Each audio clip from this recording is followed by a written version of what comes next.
The idea that civilizations progress from a primitive state to a more advanced one is a fallacy that evolutionists try to apply to history. If one abandons evolutionist nonsense and prejudice and looks at the historical references and findings with an unbiased mind, what one encounters is civilizations that used highly advanced technologies.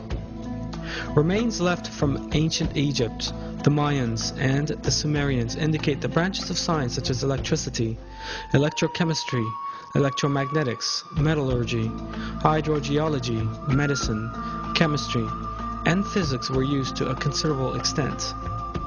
Electricity was efficiently generated and widely utilized in ancient Egypt.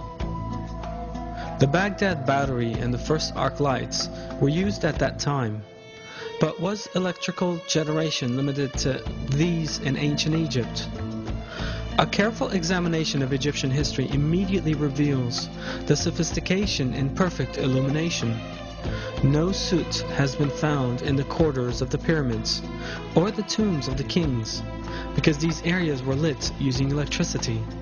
Relief carvings show that the Egyptians used handheld torches powered by cable-free power sources. The arc lamp used in the lighthouse of Alexandria is further proof that electricity was used in ancient Egypt. The energy required to power the lighthouse of Alexandria for 24 hours a day could only have been supplied by a regular electrical source. The pyramids of Egypt were giant power plants generating electricity. 1. The outer casing of the Great Pyramid was covered with white tufa limestone, so tightly built that not even a razor blade could fit between the blocks. The white tufa limestone does not contain magnesium and has high insulating properties. This insulation property prevented the electricity inside the pyramid from being released without control. 2.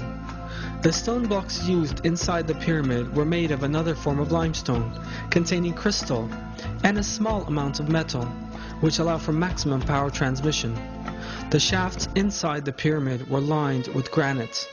Granite is a slightly radioactive substance and permits the ionization of the air inside these shafts. When we look at an insulated electric cable, we see that conductive and insulation materials are used in the same way as in the pyramids. 3.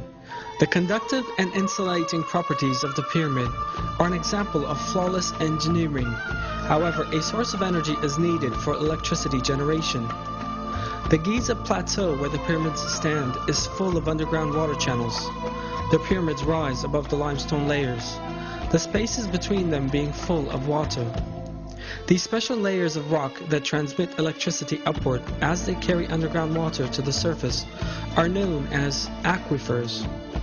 The high volume flow of the River Nile that passes through these aquifers produces an electric current. This is known as physioelectricity. The pyramid's underground chambers are granite conductors built within the rock charged with physioelectricity. This electric current is conducted directly to the upper part of the pyramid's granite, covered subterranean chambers. Granite is a very good conductor of electricity. The electromagnetic field that forms at the bottom of the pyramid is transmitted in concentrated form to the upper layers of the pyramid. On the top of the pyramid there was a gold capstone, gold being an excellent conductor of electricity. This section is no longer there in our day. This means the top of the pyramid has lost its structure of flawless geometry. This gold capstone facilitated a conductive path for the transfer of negative ions to the ionosphere. This way, a current was generated. How does it serve to move the electromagnetic field on the ground through the help of an aquifer? An identical form of this technology, employed in Egypt 5,000 years ago, was used by Nikola Tesla, an inventor of electric technology in the early 1900s, in a tower he constructed in the United States of America. Tesla, the inventor of such fundamental electric technology as the alternating current, electric engine, radio, the laser, and radar, was successful in simultaneously transmitting sound and pictures between continents in the Wardenclyffe Tower he built between. 1901 and 1917. He used an external source of electricity for this, and even applied wireless power transmission technology. Tesla had also built his tower above an aquifer and discharged the negative ions from the aquifer to the tower. The electromagnetic technology used in Tesla's famous tower is identical to the electromagnetic field set up in the construction of the pyramids. Both systems generate negative ions and transmit them without the need for electric cables.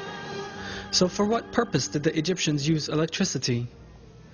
Relief carvings clearly show that the Egyptians used handheld bulb-type lamps powered by a cable-free electric source. These bulbs are reminiscent of Nikola Tesla's descriptions to show that his alternating current was safe. At the 1893 Chicago World's Fair, Tesla transmitted alternating electric current through his body to light a bulb he held in his hand without using electric cables. This relief carving shows a wireless antenna. The Egyptians used the antenna and cable-free energy for wireless communication. And the relief on the left is a carved transmitter with the receiver on the left. This evidence indicates that the Egyptians used free wireless energy for communication purposes. This relief carving shows a yarn manufacturing facility. The yarn Egyptians used for their fabrics at that time were as fine as those manufactured by machinery today.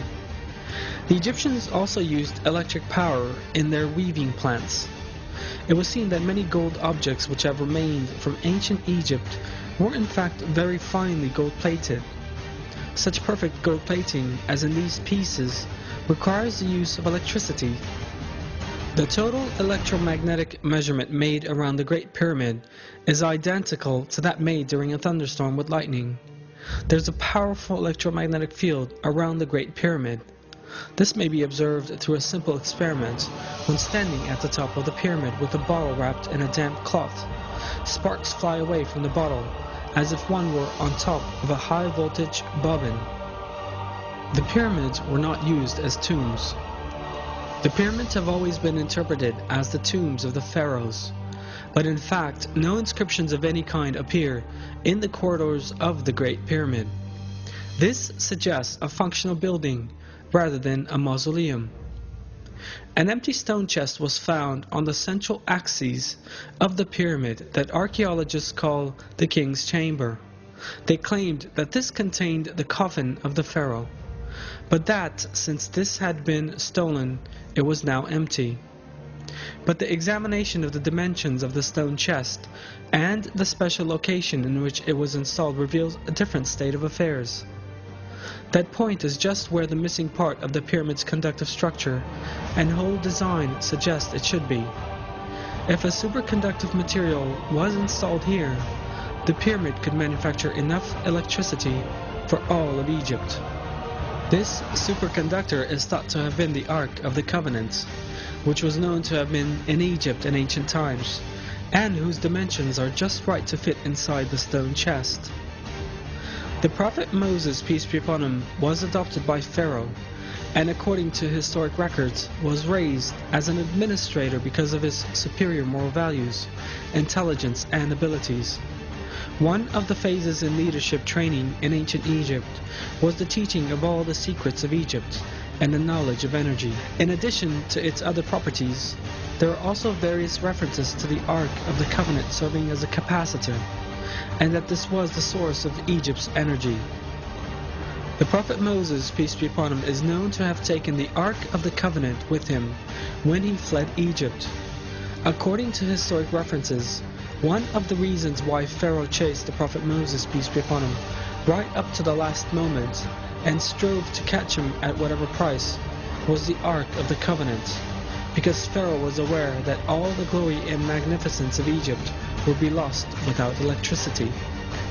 Historic references also show that Egyptian civilization reached its peak during the reign of Ramses II, who lived at the same time as the prophet Moses, peace be upon him. But those civilizations collapsed in less than 10 years after Ramses II, and Giza was even abandoned. The city, once the center of civilization, remained deserted until the next dynasty settled there. Were the Egyptians the only society to utilize wireless electrical technology? The relief carvings left by the Mayan and Assyrians also contain images of similar techniques to those implied in the pyramids. All this information once again goes to demonstrate that there were no primitive people and societies in the past, as evolutionists would have us believe. In terms of civilization, more or less developed communities have lived side by side at all times throughout history. A society that existed thousands of years ago enjoyed a far more advanced technology compared to one living in the 20th century. And this shows us that development is not part of an evolutionary process. In other words, that there is no linear advancement from a primitive level of civilization to a more developed one in history.